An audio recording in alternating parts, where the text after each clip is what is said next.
There are a lot of people that I've talked to who crave this concept that we all have of passion, of purpose, of meaning, of direction.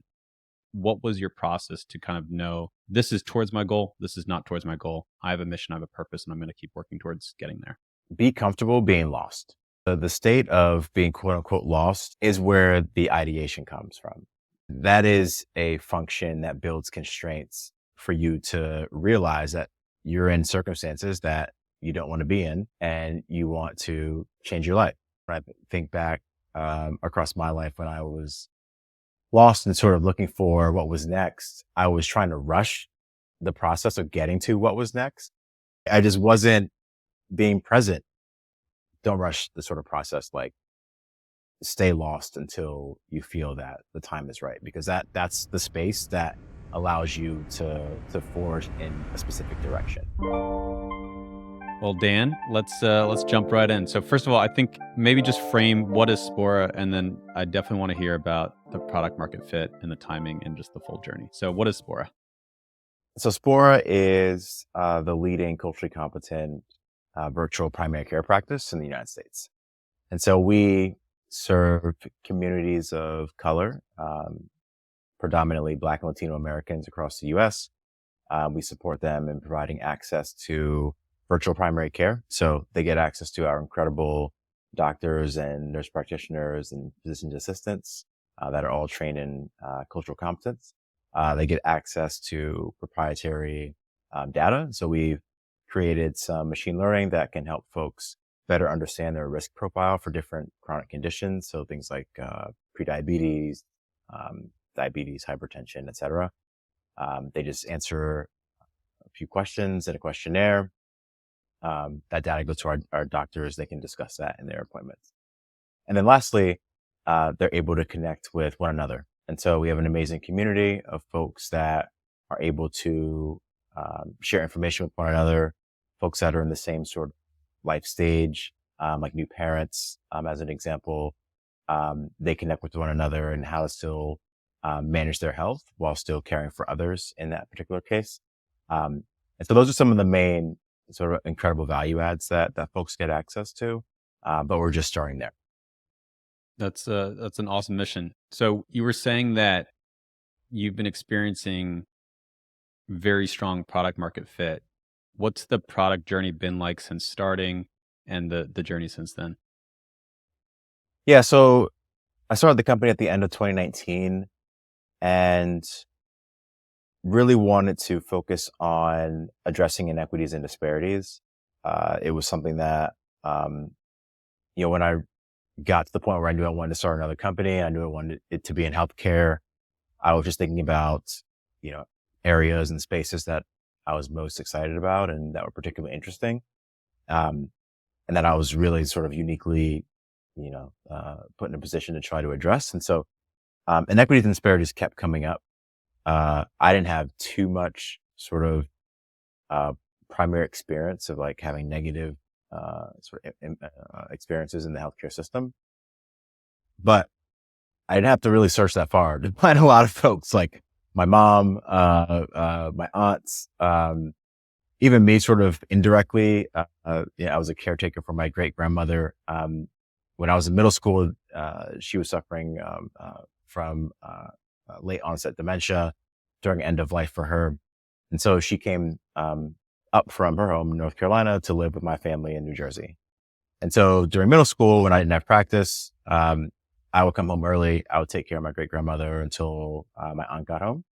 And that period of time was particularly trying for the entire family. And for me personally, it was very difficult to try to, go from this being my elder to a person that I need to sort of care for. And, like the dynamics are, very off. And it was just like a challenging thing to manage. But we did that because my great grandmother just wasn't comfortable with the providers and the caretakers that she had access to up in New Jersey, excuse me. And so our family made the decision that I would fill in that gap. And when I looked around and talked to other families and other friends, that's not all of an uncommon experience. A lot of cultures, take this sort of familial position of solving for some of these issues that the healthcare system hasn't deemed as a particular healthcare issue or a need of a patient. And so, um, thinking about all those things, thought there should be some sort of, um, at a minimum, like, some sort of culture centered, a primary care place, where folks could come and get better access to high quality care. Um, at worst, we thought that we could just increase access. At best, we could save lives, increase quality of life, business sense, increase outcomes and efficacy, et cetera. And for us, we knew we needed to approach the problem from a different perspective because the status quo was already producing these worse health outcomes for these folks. And so from a product standpoint, foundationally, um, ended up defining what we call culture-centered care, which is, this sort of product framework, this way of thinking that is an evolution of, historically what folks would call patient-centered care, which, in the patient-centered care sort of frameworks, you see incredible UX experiences, high sort of acuity and attention towards product design. It's all the traditional sort of technology thing, but just in a healthcare context, really. Culture-centered care is what we were really sort of pioneering back then, is really putting the culture of the populations that we serve at the center of everything we do. And so that's thinking about who our patient population is, what are their lived experiences, how do they interact with healthcare systems as they're designed today, how do they make healthcare decisions, who within the sort of family hierarchy is typically making these decisions, et cetera.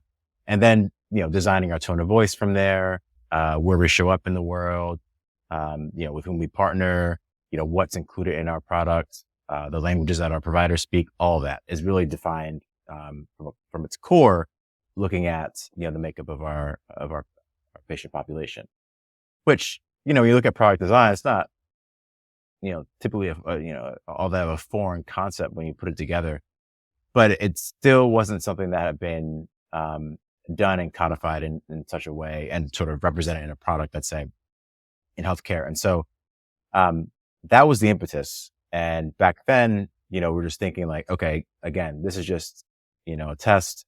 We'll see if this can increase access. We'll see if this is really sort of driving more engagement and just general sort of excitement. We just knocked it out of the park.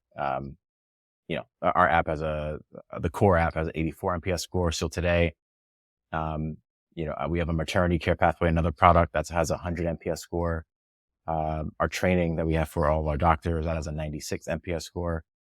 And so we really, exceeded expectation, empirically. And so it's like, it's been a wild ride, because we really we did our work up front to sort of vet our approach and our process. And thankfully we're starting to see the fruits of labor. That's amazing. How much do you attribute to really great problem versus really great execution? Obviously, you need both, and you have an amazing aesthetic, amazing design eye. It shows everything I looked at with Spora is just absolutely beautiful, which does not surprise me. But also, it sounds like the problem deeply resonates with people. So, how much do you attribute to the right problem at the right time versus the delivery and execution of it, or do you just kind of see it blurred together? Yeah, I mean, most certainly blurred together. However, I think there is something to the timing. So, addressing the right problem at the right time. I guess one of the things that I did leave out was, just in looking at where we are on the sort of innovation curve, right? We're looking at digital health. Um, we're standing on the Spora is standing on the shoulders of companies like One Medical, Carbon Health, uh, and like all the mental health apps that came out really in like the 2015, 2016 sort of vintage, like Joyable and, Talkspace to a certain extent, et cetera. These folks laid the foundation for sort of priming the market in the US and us as users for thinking about, connecting with doctors on our phones, building the infrastructure to manage HIPAA compliance, those things back then were extremely difficult. They were like very, very difficult to do. Today, they're turnkey. It's like, it's a non-issue. And so being able to quickly execute and test out new iterations of solutions for this particular problem, you know, it would have been, much longer tailed sort of timeline for us to get to product market fit and really validation on any of our assumptions up front if we tried to do this back in 2015 to 2017. I think also like this problem around sort of inequities and disparities is not new.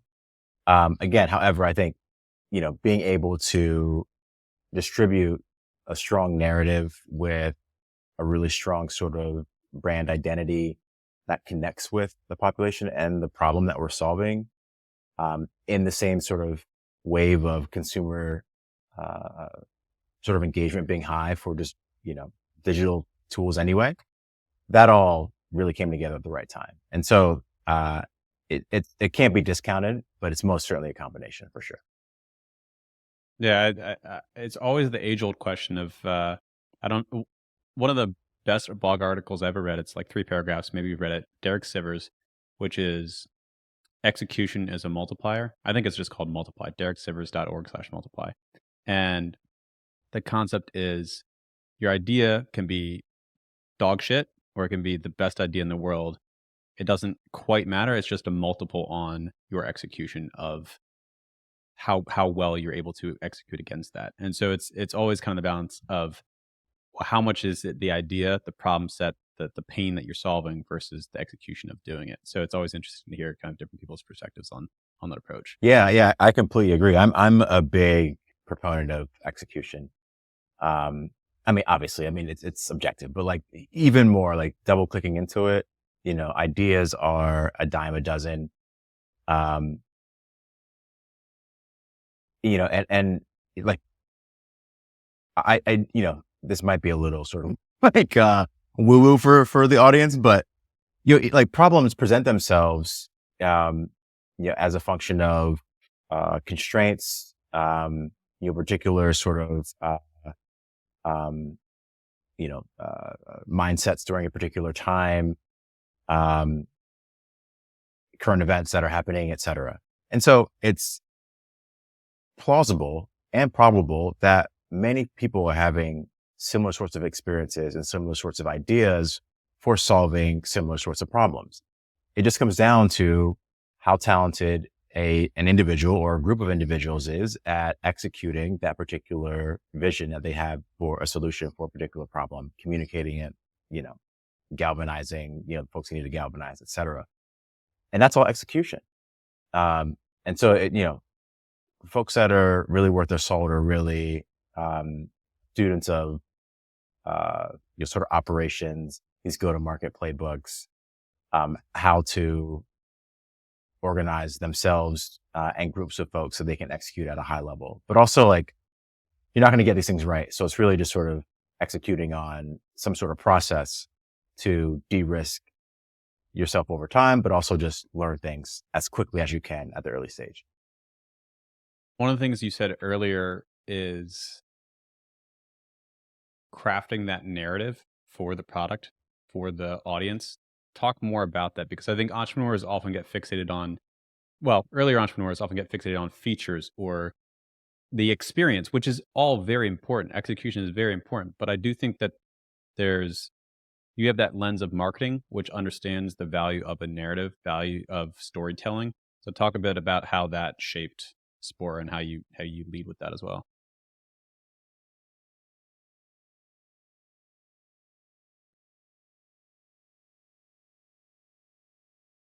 When you think about at least when I think about like from our patient's perspective or a user's perspective, sort of, um, you know, in a sort of nebulous sense, folks just know that they're having a pain point and they're experiencing a problem in their lives. You have to really prime them for how your product, solves their problem and it alleviates the pain. Just, you know, creating it and hoping that people find it is not going to work. Just If creating it, if you build it, they right. will not come.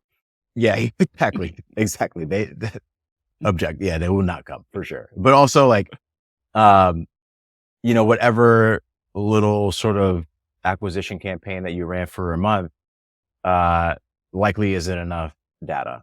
You don't know if you're in some sort of cyclical time period.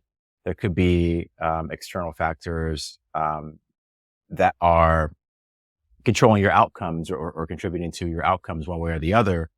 And you need to have time on your side to be able to really have enough data to look and see what sort of baseline looks like, et cetera. And often entrepreneurs don't have that amount of time. Um, and if you do, like, you have to be really disciplined to whatever resources that you have. I'm sure they're scarce early on. And so you gotta like, you have to pick your spots on what to double down in. And so, all to say that I think it's extremely important to spend a lot of time up front, um, to the best of your ability to slow down and try to understand as much as possible about, um, your problem and who's experiencing it and what you're building for them, what their early sort of feedback is to it, how they talk about it, how you want to talk about it, how, in our case, doctors talk about the problem and academics talk about the problem. These are all sort of different, um, sort of nomenclatures with these different personas. And, for example, the average, sort of reading age in the United States is, I believe a seventh or eighth grade level. But we live in an environment when we go to a doctor's office, typically the doctor is speaking more than the patient is speaking, and they're using language that is not at a seventh or eighth grade level.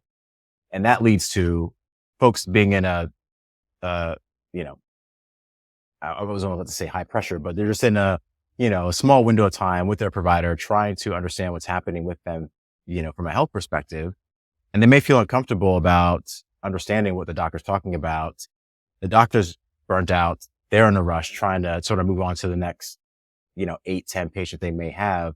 And so the patient may not ask enough questions and leave not fully understanding what the treatment plan is, not feeling confident in the interaction they just had. And they tend to not comply. They tend to not, follow up with, the treatment plan, the prescriptions, et cetera. And so understanding that helped us figure out our tone of voice as a brand, as a company, but also just helped us inform how we need to train our own providers. So when they're interacting with our patient, how to think about their communication styles with our patient, not to, instruct them to sort of talk down or anything along those lines, but just understand that these are things that are empirically true. These are things that, they show up in the clinical encounter, whether you do anything or not. And so we can either try to work against it or work with it and try to work towards better health outcomes. That's just one example, but like we didn't really have a full understanding, of that until we started to do some early research, get, um, just like early, like lo-fi designs out to, folks that are, potential patients and get their feedback. You'll learn a little bit more about how they think about, making healthcare decisions, et cetera. And that allowed us to, um, again, like just put things in front of them that were already, um, in line with, how they talk, the things that they cared about, et cetera. That's awesome. I mean, I think that that's the truest sense of building a product based on user feedback. And any entrepreneur, you start with an idea, right? You start with a segment or sector or a problem, or you think it's your solution is going to solve that pain point, that problem. And you can get very fixated on what your idea is, what the features are, how it's going to look, how it's going to operate. Oh, it's going to be so amazing. And then you can spend all this money or all this time if you have the skills to go and build that MVP, which is such a term that no one actually knows what an MVP is, but you go build a thing Yeah. and and then you just think that you just need to keep making your vision more aligned and you need to build into reality. But if you're doing it from a customer feedback driven approach, i.e. a true iterative product driven approach, what you just described is so fundamental. It's straightforward, but it's really hard to do, which is having that dialogue with your users. And it sounds like every single step of the way you've been doing that, which is highly, highly commendable, which probably speaks to your 80 to 100% net promoter score. Without doubt. Without doubt. It was something that, um, we put a considerable amount of budget towards it, on the front end of design the product. And like with all products, like um, we are a very much a design led company. And so, we get really in the weeds. We slow down and make sure that we are talking to folks. Again, different personas for sure, not just from our user perspective, but also when we think about, our doctors and our providers. Um, those are things that are critical because I just think they lead to better products for sure, but also just looking at the market more broadly in a macro sense, it's an area of opportunity for startups. These are things that, a lot of that, like the larger healthcare incumbents just really don't get right. Um, think about your last sort of interaction with, whomever your sort of health insurance company is. It's likely that like, Terrible. uh, yeah, Speaking personally. like they don't do a good job with the customer service. It's or design and just like designing services. So, it's a huge area of opportunity for newcomers in the market. And so, I think it behooves all entrepreneurs that are in the space to, if they're not design led, founders, like make sure they're investing in finding, some sort of, high quality principal, um, designer that can really sort of get in the weeds, but can help you scale a bit. So they can ideally lead through research, early iterations, can quickly test things.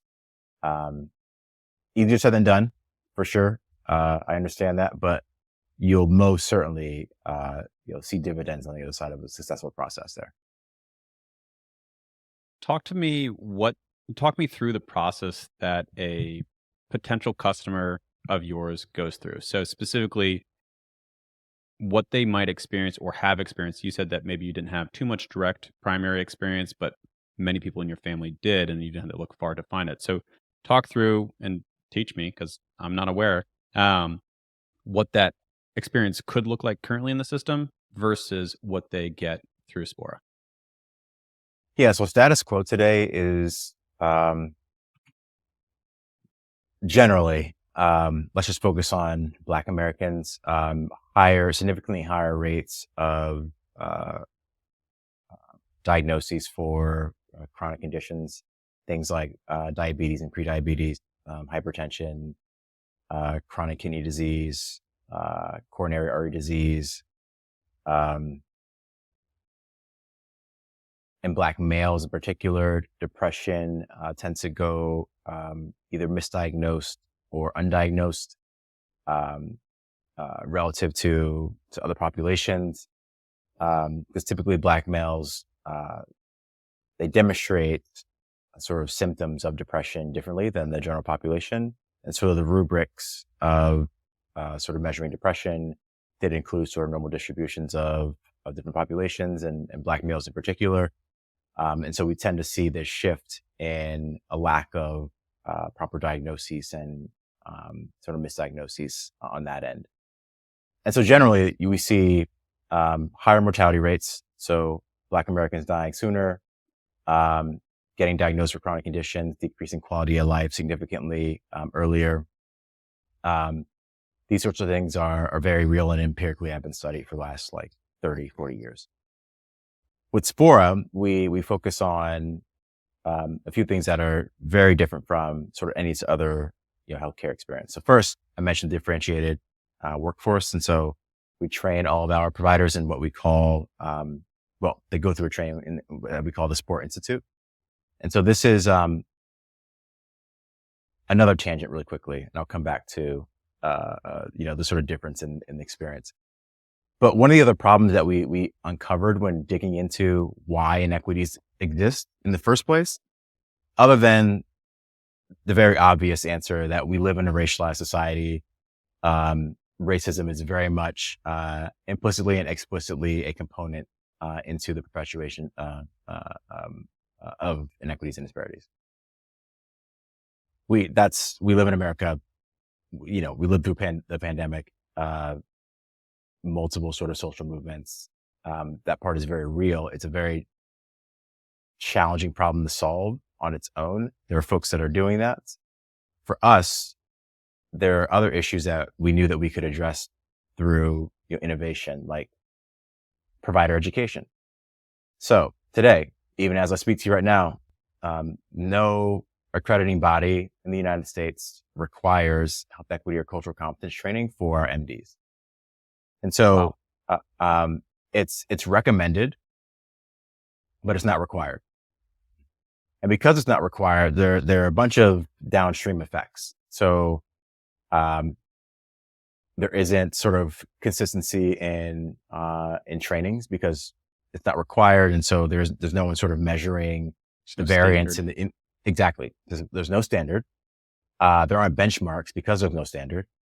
And then because those two things are also true, we just don't see it as prevalent as much. When you look across, medical institutions or in residency programs, these trainings aren't as robust and they aren't really teaching a lot of evidence-based tools that providers can apply in an actual healthcare setting. It's more sort of theoretical. And so we knew that we needed to address that. There's some early stage research that suggests that just trying to connect, they call it race concordant care. So, trying to align the race of the provider with the patient leads to better outcomes. Yes, that is true to a certain extent. There's one study here in Oakland, surveying Black males, particularly, for mental health screenings, and there were better outcomes, like in that narrow sort of, scope Specifically of, like Black males with Black male doctors? yeah, exactly. Yeah. Yeah. Or just Black doctors. Okay. But that's a Band-Aid solution to a broken leg. Providers of color, again, we're still under this sort of racialized American society. And so even providers of color are demonstrating, sort of biases towards, underserved and, folks of color to certain extents. We look at the population to a lesser degree than other groups, but they're so prevalent. And so the larger issue is that there's just a lack of training and the training is poor. And so we invested in creating, it's now accredited by the ACCME. It's a huge accreditation body for continuing medical education. And now all of our providers can get, they call them CME credits for completing the training. We publish research or presented research with Columbia. Empirically, we are making our doctors more culturally competent, whether they be folks of color or not folks of color. And that was something that allowed us to, provide differentiated care to all of our patients. And so now, tangent over. So now coming back, I need to sort of explain what the Spora Institute was before just sort of listing it off as a bullet.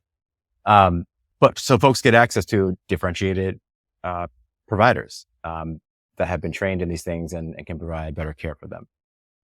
We also give them, we focus a lot on health literacy.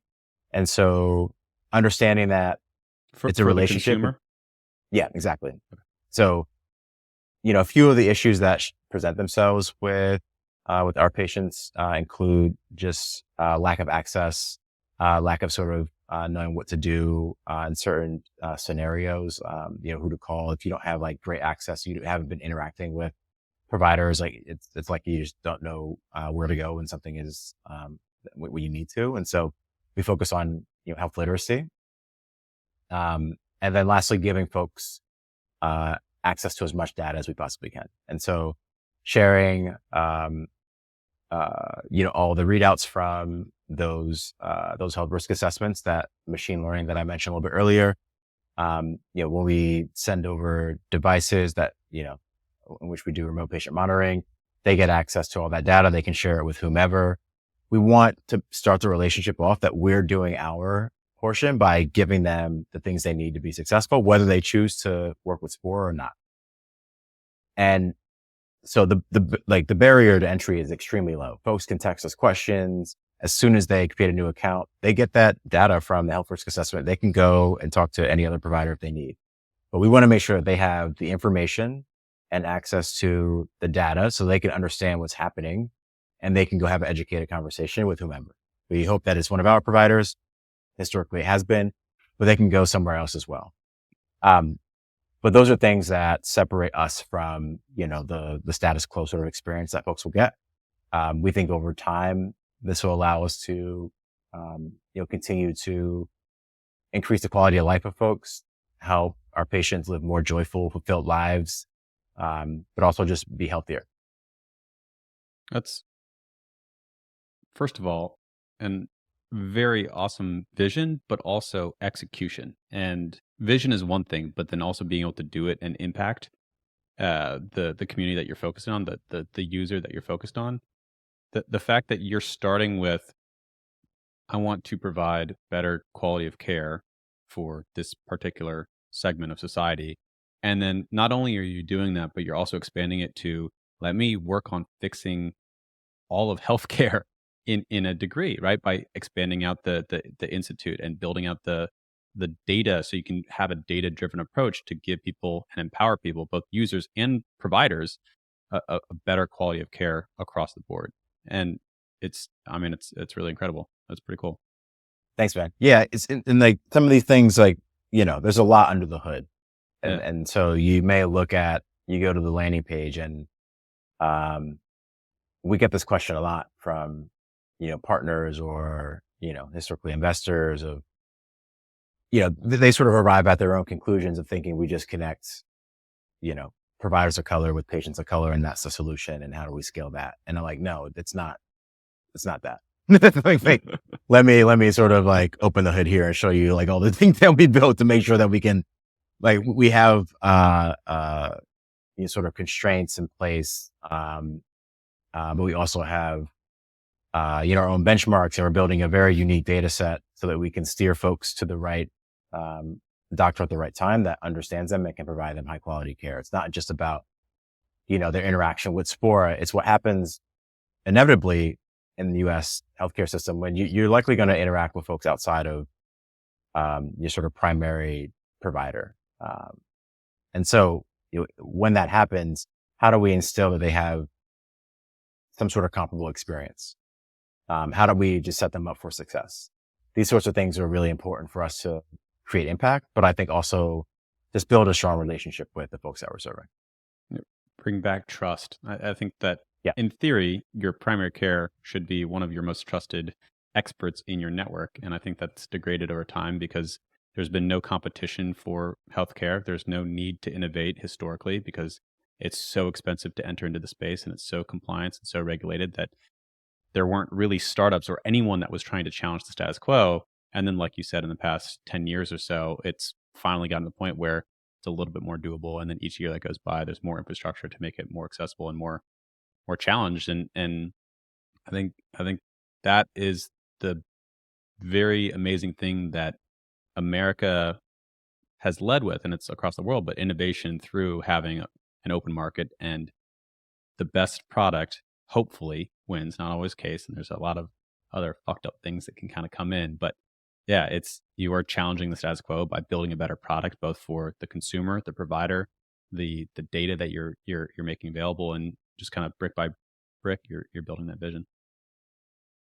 Thank you. Couldn't agree more. Have you thought about, I'm sure you've thought about it. What are your thoughts on keeping it specifically for people of color for its entire perpetuity as a company versus what are your thoughts on opening it up to the entire population? Yeah. So first, we don't exclude anyone from getting care at Spora. We have patients that identify as white, Southeast Asian, South Asian, obviously Latino, Black Americans as well. What I would say is that we have designed our solution for problems that we know that specific populations encounter empirically. And so when folks come to Spora, they're going to get, that fit into that sort of, that population scope, then they're going to get a better experience than we know that they would otherwise. For us, since we spend a lot of time up front and understanding the populations that we serve, expanding to different, and also just like talking about and marketing, and partnering with organizations, community-based organizations to help us, really sort of engage the communities that we're serving. That all takes time and resources, and we don't, that's not a small thing to us. We really make sure that we put our best foot forward there when we're entering new markets, whether it be, populations or geographies.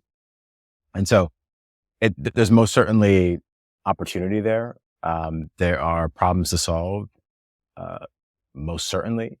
It is something that does require resources though. And so, it's a function of making sure that we have, the team, the right amount of capital, uh, and then they were solving the right problems that make sense for us as a business at that time. But in the interim, like I said, uh, we don't, exclude care, to any particular population at all.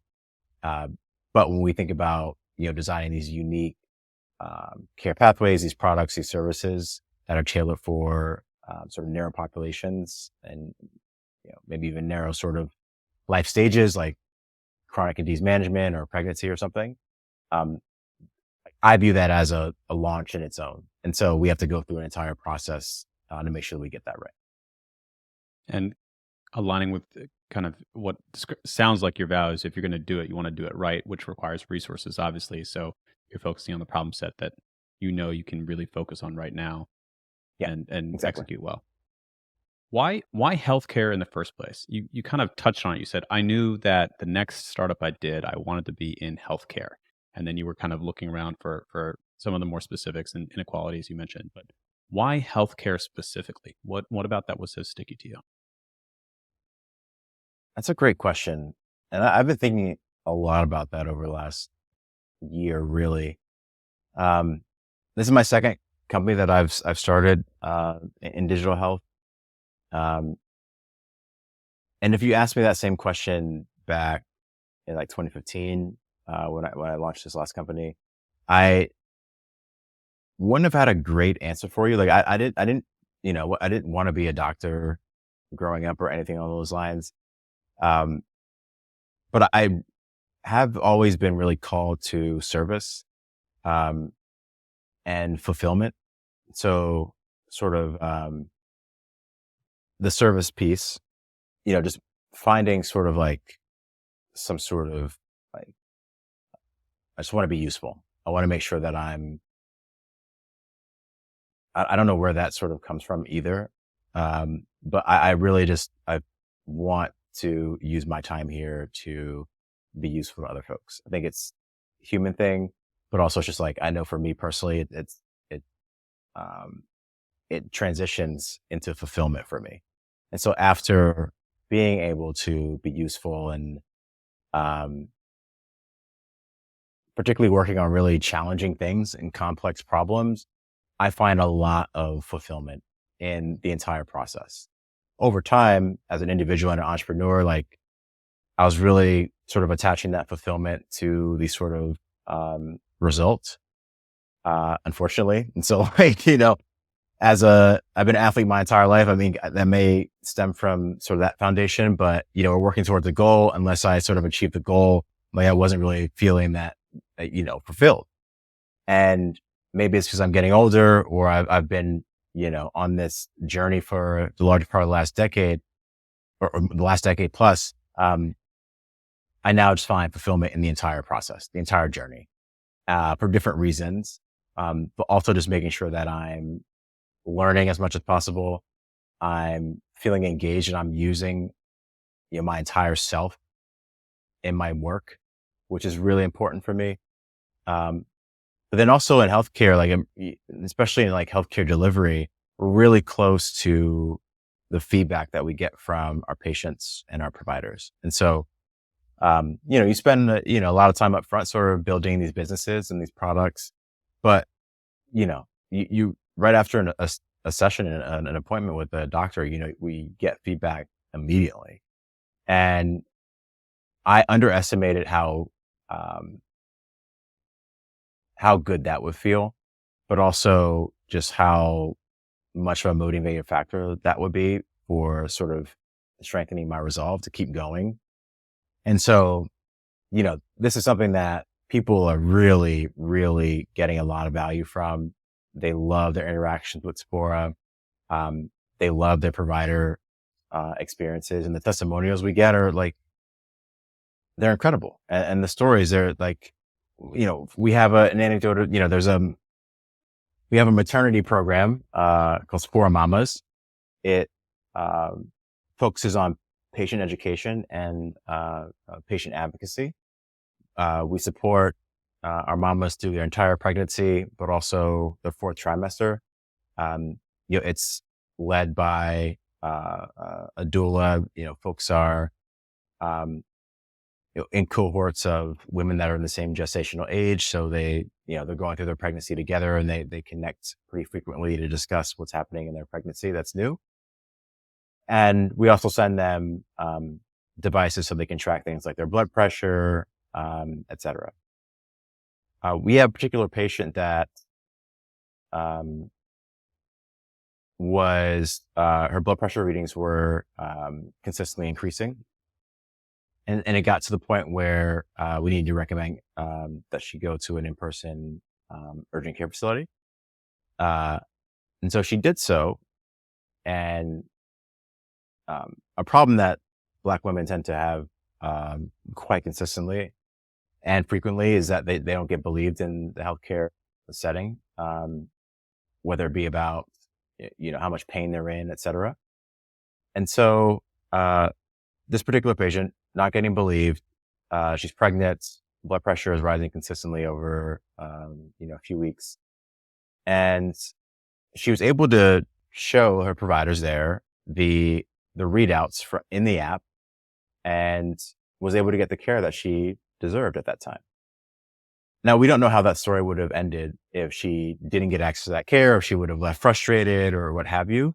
But the fact that she was able to use the social skills to advocate for herself, to understand that this is a likelihood that you'll run into as a Black female when you're going into the healthcare setting. So here are tools to use to get your point across and to communicate.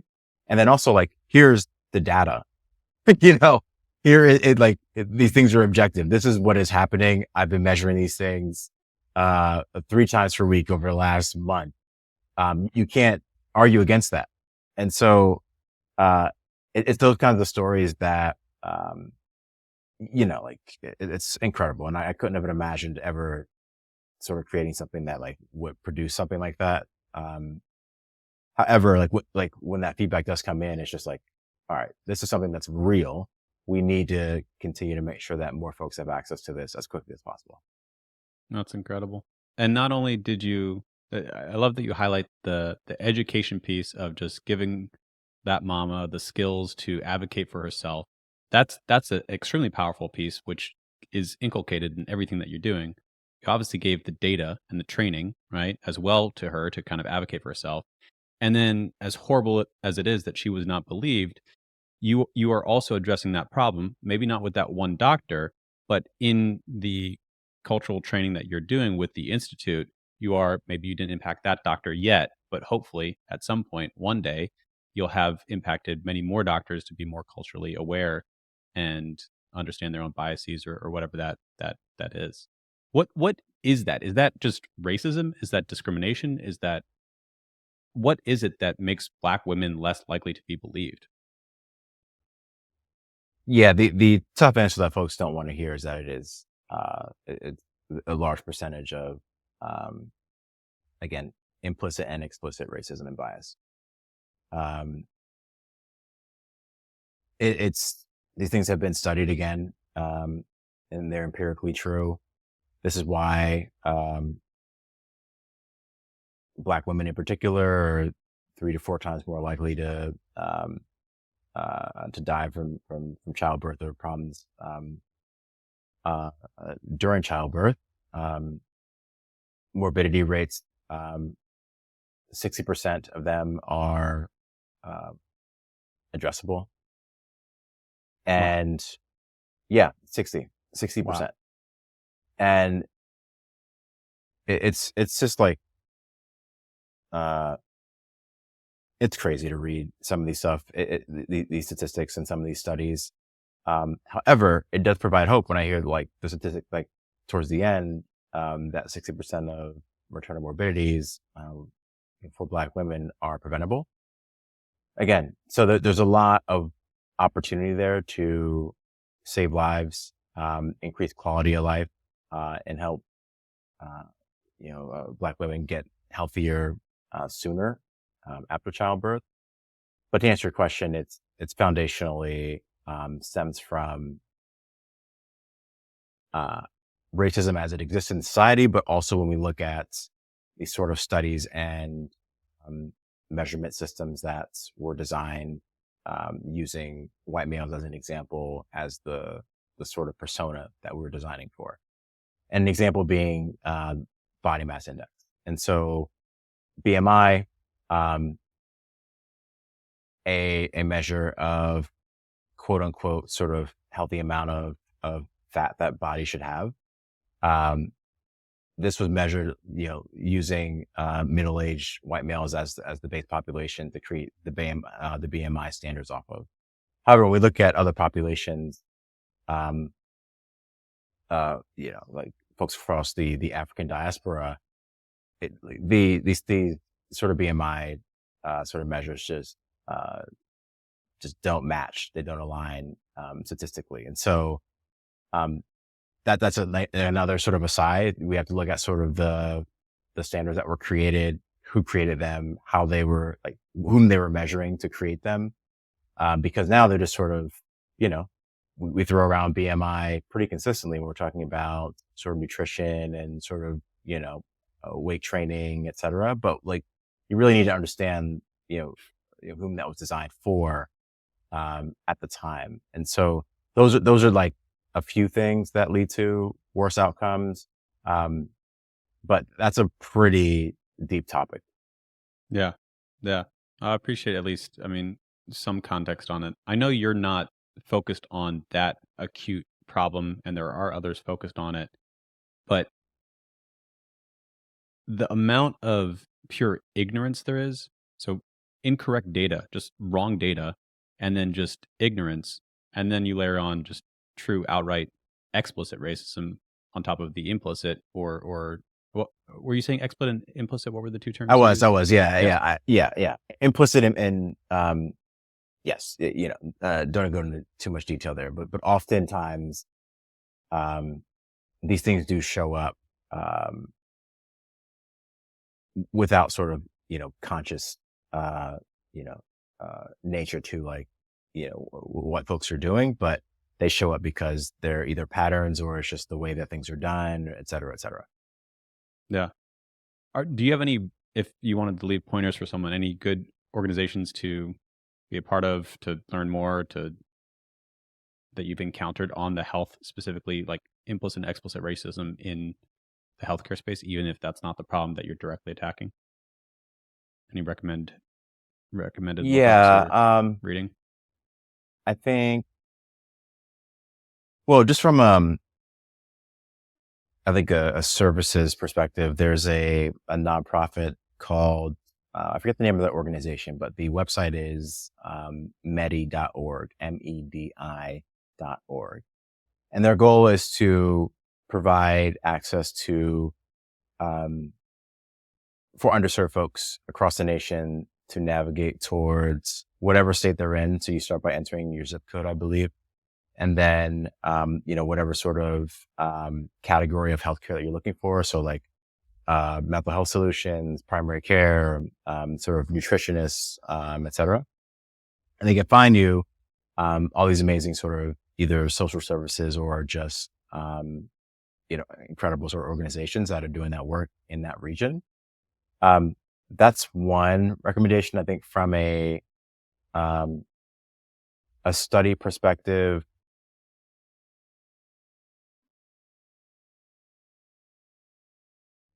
there aren't any coming to mind right now, but I'll follow up and then hopefully like when you share this out, there's some sort of, text box I can like send you over the link and you can share it. Yeah, I'll put it in the show notes. What does Spora look like in its penultimate or its final form? What do you want it ultimately to be in the world? Is this a grow big enough and then partner with a large organization, get acquired, IPO, run this for the next 40 years of your life? What do you ultimately see in Spora's future and your future leading it? Yeah, well, this is my life's work. It's also attaches with my life's mission as it is today. Um, I think I've acquired unique skills um, to serve, and I want to focus on helping folks of color live more joyful and fulfilled lives by being healthier. And this is the current manifestation of that sort of legacy. As long as I'm the right person to lead the company, I'll lead the company until I don't feel that way anymore. Like, I don't Well, know what that looks like, but since I've been around the block a few times, like I know that finding problems and solutions like ours for problems that exist, like inequities and disparities in primary care, don't come around often. And so I'm doing everything that I can in my life, within Spore and outside of Spore, to make sure that we can continue to grow for the next 40 plus years. This is most certainly a business that can go public. There's enough opportunity there from a revenue perspective. Um, you know, Innovation, most certainly there's a lot of opportunity there as well. Also, there's just like a lot of lives that are looking to be impacted. We often get the feedback from either doctors or patients that they've been looking for something like Spora. And again, as long as that's true, gonna be here until the cows come home. Like I'm really aligned with impact. I'm aligned with making sure that um, I can realize that sort of legacy that I'm focused on, and folks that want to join in creating that kind of future can also join in creating that kind of legacy as well. there's something so powerful about when you focus on time horizons that are not just 3 years or 5 years or let me sell the company or get acquired and have my big exit or whatever it is. It doesn't even have to be in the entrepreneurial world. But when you start taking the time horizon out to 10, 20, 30, 40, the rest of my life, when you're focused on things from that perspective, it's amazing how you can achieve so much more results than focusing on what I'm doing next month or in a year or whatever. Have you always been Yeah. focused on, I mean, this is why it's called the long game. Have you always been focused on the long game? Or is this something you've kind of found your way into one way or another? No, I've been thinking about this for the largest part of um, the last 20 plus years. Um, I don't know what I was a little bit of a weird kid, maybe, but like in sixth or seventh grade, I knew The that I best wanted ones to be always are the weird ones. I knew I wanted to be an entrepreneur. Um, uh, and I kept feeling this calling towards service.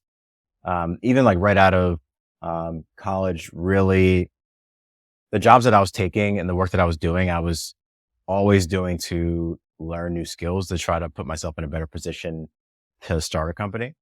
And so like I did sales operations, and then market research, led to design and product. And um, ultimately, like, my first company that I started, like, uh, taught myself how to code. And so um,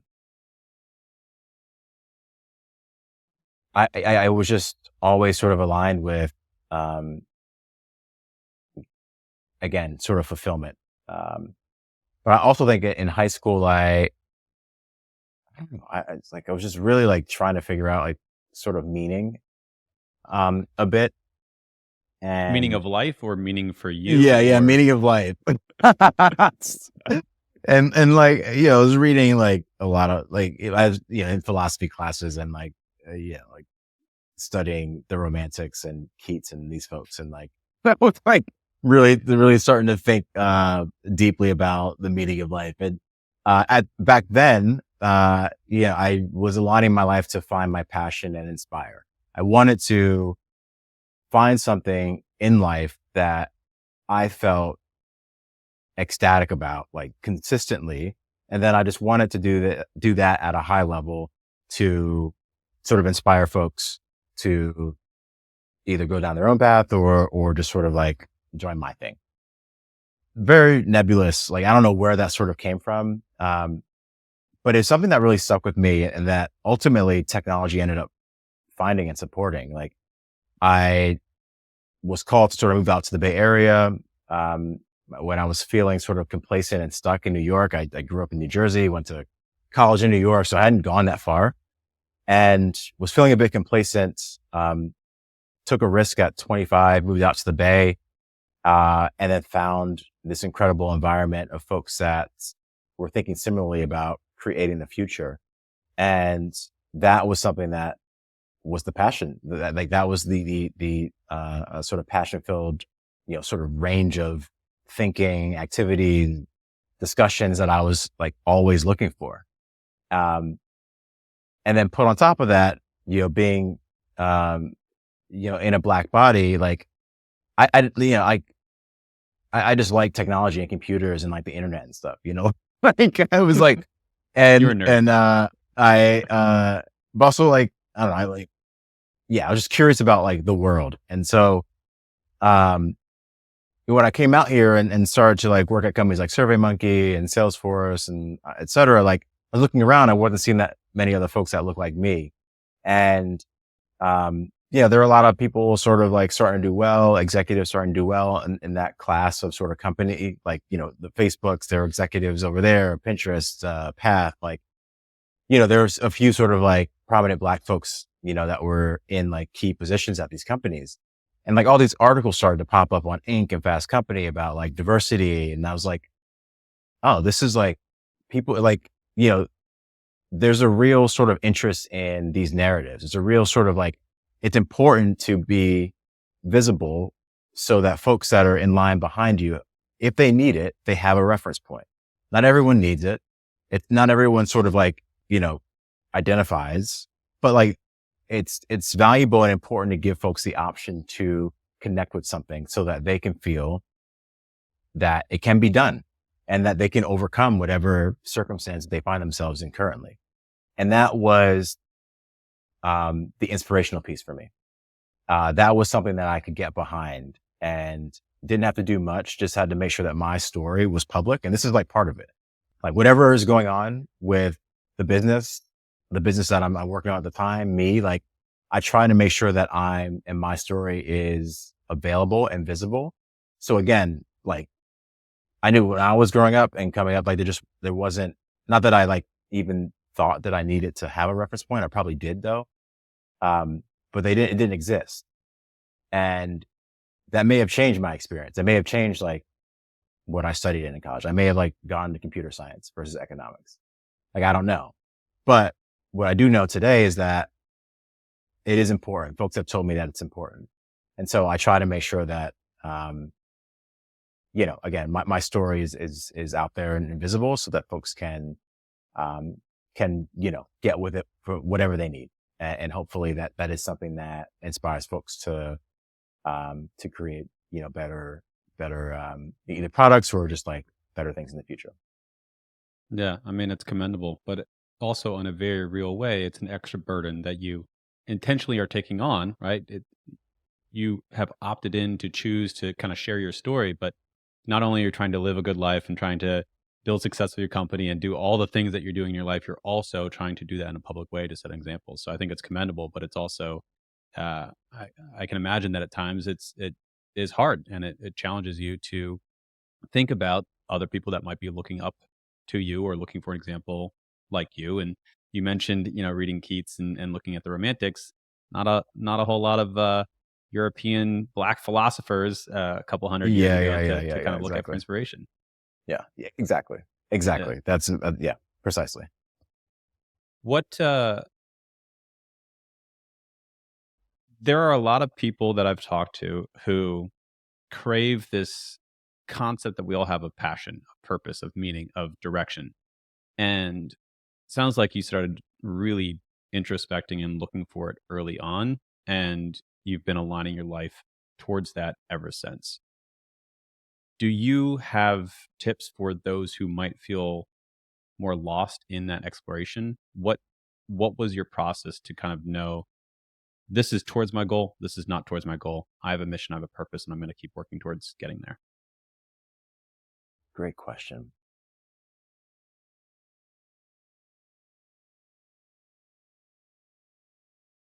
Few things that come to mind include, most importantly, like maybe even,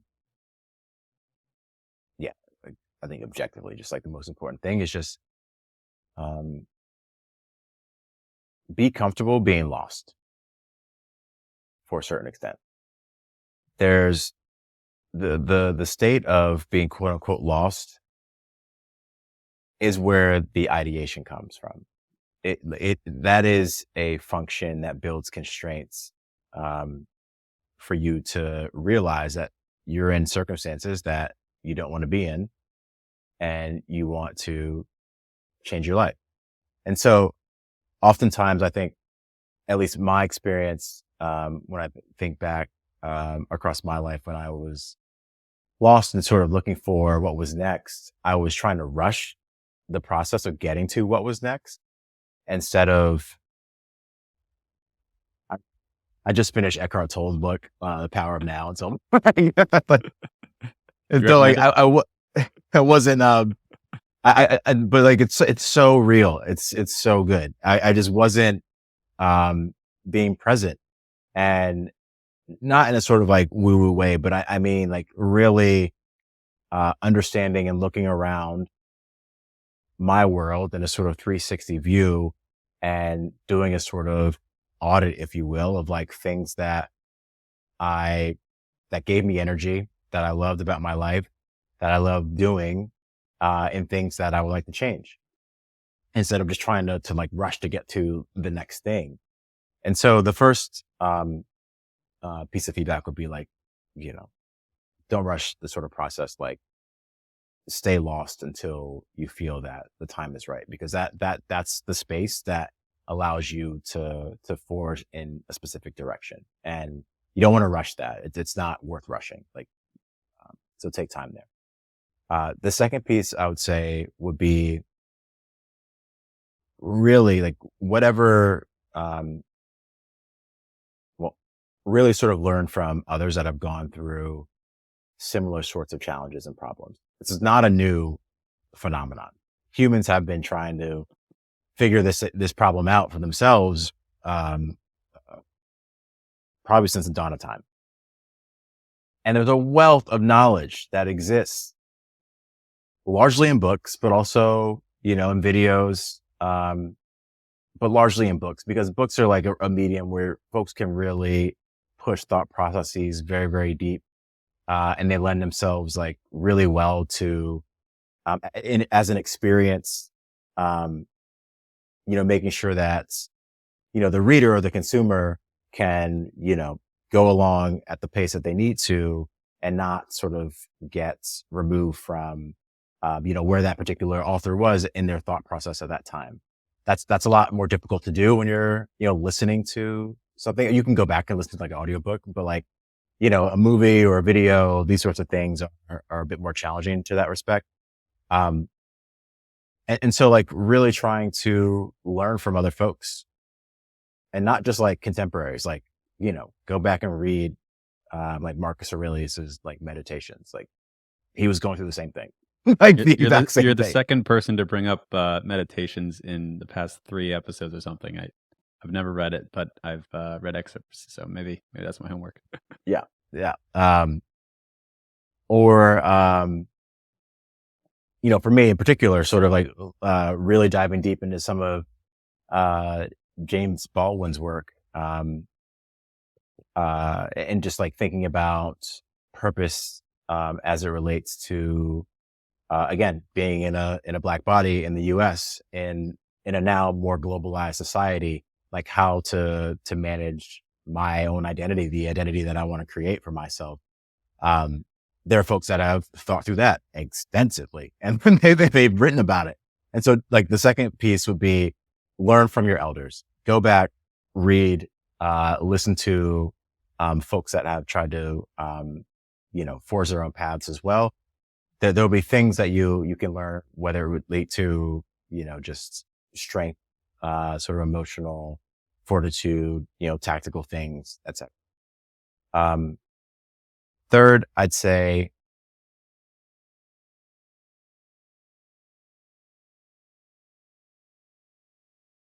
ask for help. Um,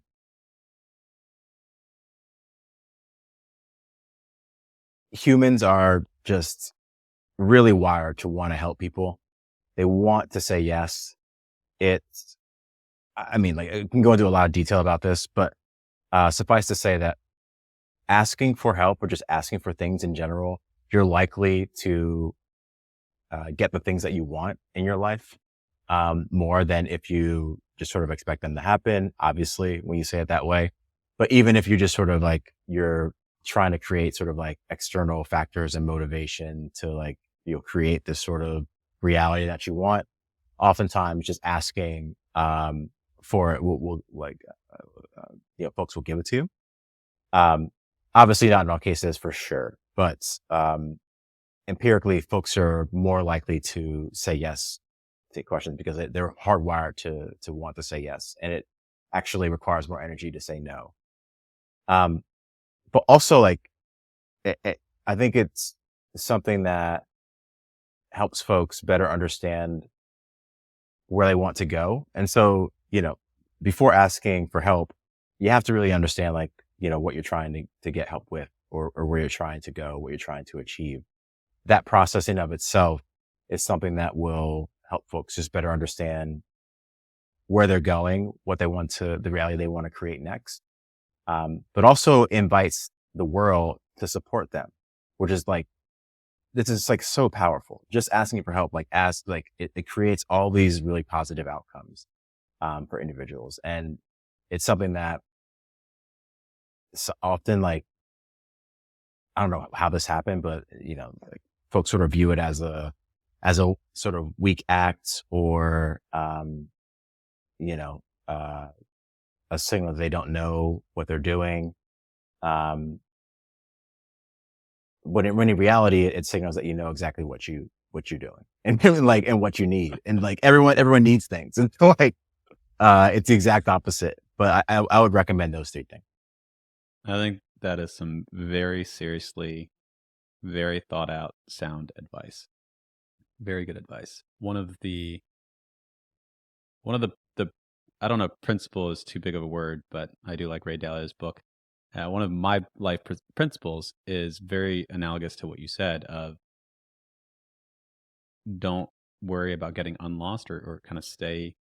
It's fine to wander, right? And so for me, the way in which I sum that up is seek discomfort. And Mm, discomfort can come in many forms, but one of the forms of discomfort that is most in the current zeitgeist is boredom or not having something to do. And so we almost have this addiction to stimulation, to always speaking immediately when we're asked a question, or always having an opinion, or always looking at something on our phone, or we can't even stand in line to pick up our coffee at Starbucks anymore without pulling out our phone and distracting ourselves with mindless drivel that you won't even remember you looked at 5 minutes from now. yeah. And so the discomfort of silence, the discomfort of stillness, the discomfort of being lost, I think, like you very, very eloquently said, can stimulate that. Well, what do I want to do? Why do I feel this way? What do I want to fill this stillness and emptiness with, and what resonates with me? And it's very uncomfortable stuff to kind of work through. It sounds like you start working through at a very early age, but I think that's phenomenal advice. Yeah. Um, couldn't agree more. And, just to bookend it, I think like, at least in my experience, the older that I've gotten, when I'm in those periods of, sitting with discomfort, um, I've been able to find some sort of joy in it now. Just like nothing is in this life is a constant other than like even like not to get morbid, but like, in death, like it's a sort of like immediate transition. Um, yeah, it's a guarantee, but it's not a constant experience. And so like all these things that are uncomfortable, um, they too will pass. All these things that are super positive and feel good, they too will pass. And just understanding that you're in this cycle, you'll have another opportunity. Keep your chips on the table, like, in all facets of the word, like, emotionally, from a health perspective, um, you know, you'll find what you're seeking. You've mentioned it twice, and maybe it ties into what you were just talking about of death is a phase, death is a stage, and you will pass through it. But you've used the specific wording of I am in a black body or something to that effect. What Oh, is it yeah. about that phrasing? I find it very fascinating. So what does that mean? Why do you say it that way? And yeah, tell me about that. Yeah, these are great questions. Like, um,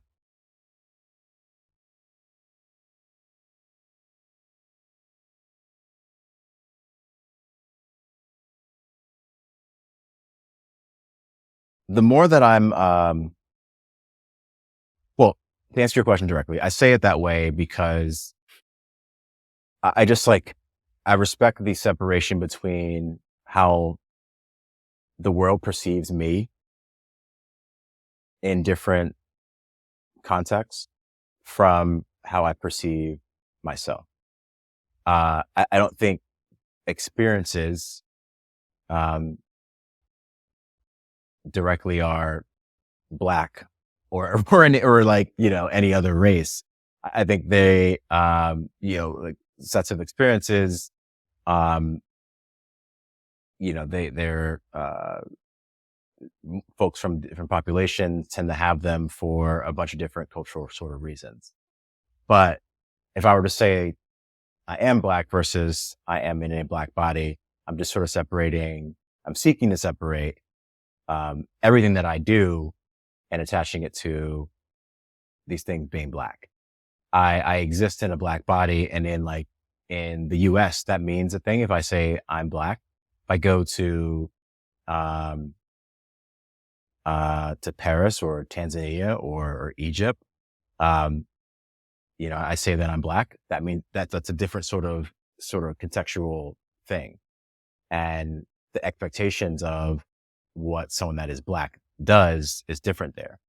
And so I just started saying that to separate my own experience from like the experience itself from, you know, how I'm finding myself in this experience. Like I'm in a black body. And so like I know that regardless if I do the same exact thing, it's viewed a different way. And I'm calling out the reason that it's viewed a different way. It's because I'm in a black body. Your body is the lens through which the world perceives you. Yes. That's fascinating. And I think that there's so much truth in that. There are skins that we wear, literally black skin, white skin, other color skin, but there are skins of entrepreneur, there are skins of man, there are skins of son, daughter. These are all labels that we wear, but they are not necessarily who we are. They are a piece of what our perception is and how we carry ourselves and the clothes that you wear, but they are not necessarily the same as who you are. Exactly. W- What aspect of you is where do you see alignment between the things? So the perception of how people perceive you versus who you are. Do you feel a need to kind of disentangle those and separate them? Do you feel like they need to have a certain amount of alignment? Where does Dan the mind, Dan the identity end versus Dan the thing that we perceive in our world? I used to think they should align, and I for a long time sought to make them align.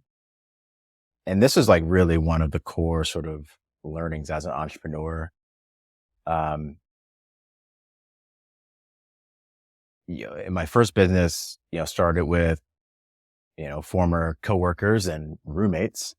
And so, basically overnight, it went from, just being coworkers, friends and roommates to I'm their manager, and I have to find ways to motivate these folks to do things, um, uh, and to work on the business and feel motivated, et cetera. And like, I wasn't skilled enough to do that at that time period.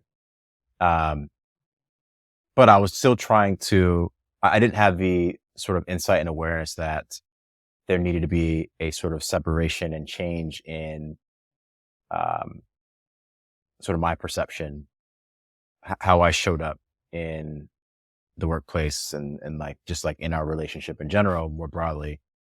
Um, but I was trying to sort of align them, and it just ultimately, like, I feel like a lot of folks that start businesses with their friends or, old roommates, folks they knew in college, whatever, probably like run into this issue, like, and have to overcome it very early on because it doesn't work. And so now, I just recognize that, as a founder and as a CEO in particular, I represent an office. And again, just like I'm in a black body, like there are a whole bunch of perceptions that come attached to like, a CEO and a founder, and like Yeah. all these things that people, uh, expect you to do and from you, and like think that you are, think that you do, and think that you like, you care about, you don't care about, etc. And so, it's a very real thing. And so for me, um, I try to do a good job of, sharing like our beliefs, my beliefs from like the context of the business and like the world that we're trying to create. But that's kind of the extent of it for now. Like, obviously, like in our conversation, we've talked about a few pretty like deep topics, like, and I have thoughts on them for sure. And like, I have, things that I've written, and, like, we'll see if they see the light of the day, but like, it's not the time to distract folks from how I'm viewed largely in like the general populace right now. And, but also just like in, in the world that I'm trying to create, like our attention spans are, dwindling. Folks may pay attention to like things that I say for, half a second, if that. Like, I want it to be consistent with like the thing that I'm really, really, aligned with and really care about the most. Um, and then like otherwise, I have like I've found other like, you know, friend groups or, acquaintance groups or networks where, I can talk about other things. Like, I've been an athlete my entire life. I have a cool sort of group of runners that I run with. And like, that's the sort of like constraint of our relationship there. Same with soccer. I have another, bunch of like friends from college that are out here in the Bay Area, and like get to sort of let loose and be my like, young self with them at times, like 18, 19, 20-year-old self, like sometimes, but also like not. And so I've tried to be intentional about creating, a life of these different networks where I can still sort of, again, after having done that 360 about things that I know that sort of give me energy, that I love, that, make me feel happy. Like, I know where I need to go for those things for now. And then, if, I want to share more as a sort of, an artist or something like later, then I'll try to find the right time. But for now, like, I think that approach is working for me, but, we'll see. If we're all just trying to do our best, like, we'll see. We will see, right? Yeah. That's the beauty of life. We get to mess up and try again, mess up and try again, and just keep going. Maybe to end on I've been struggling with.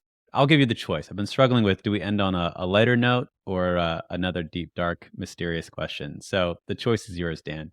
Do you want to answer the question of the balance of taking care of yourself while being an entrepreneur and having all these pressures? So how do you specifically experience joy. There's the deep, meaningful joy of work, but then there's also, you said, let loose and be your 18, 19-year-old self with friends.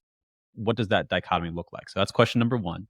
Or on the other side, we have the question of what is a current struggle, problem, growth area that you've been wrestling with?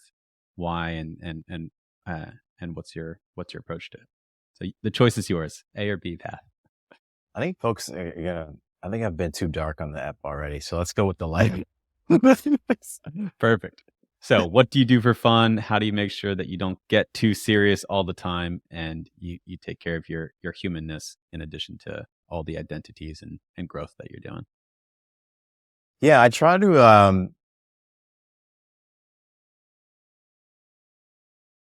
I like. I gotta shout out my friends here. They're just like hilarious folks, but like I just try to laugh as much as possible. And like I learned this from.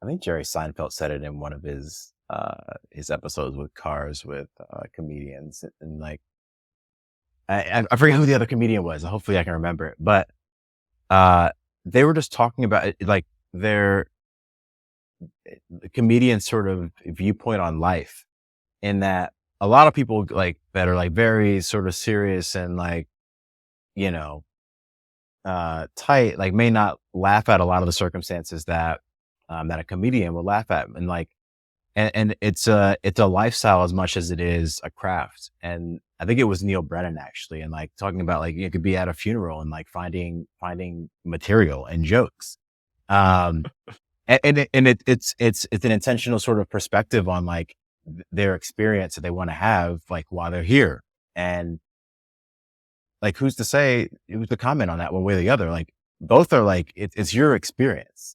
It doesn't have And to be it's sad unless you want it to be sad. It can also be funny and enjoyable, and yeah, exactly. It doesn't have to be like, yeah, not like, rude or derogatory, but like they're like, it's a choice of trying to find a balance of these different things. And so I've tried to do that with myself, um, my partner and my girlfriend. We're just trying to really just like make each other laugh as much as possible. But then like my friends, like, same sort of thing, like, um, even with their kids, like, having a lot of time to sort of catch up on what's going on in their lives, but also just for whatever reason, just like trying to laugh as much as possible. And like, that's something that has extended into the folks that we recruited at Spora, like for whatever reason, like our all hands, sometimes they turn into like, folks that are giving their updates, like they'll do a little stand up routine. Not like, not seriously, but like, like it, yeah. folks will like, they show themselves and like they'll want to tell jokes. And I think it's a way to keep, things light, really enjoy the time that we have. But it's something that just like also that's like important for me. Like I've always sort of been like that. That's been my sort of identity in my family. I'm always trying to like make, my brothers and my parents, my family laugh. And that's just like, it's just like really important to me. I think also,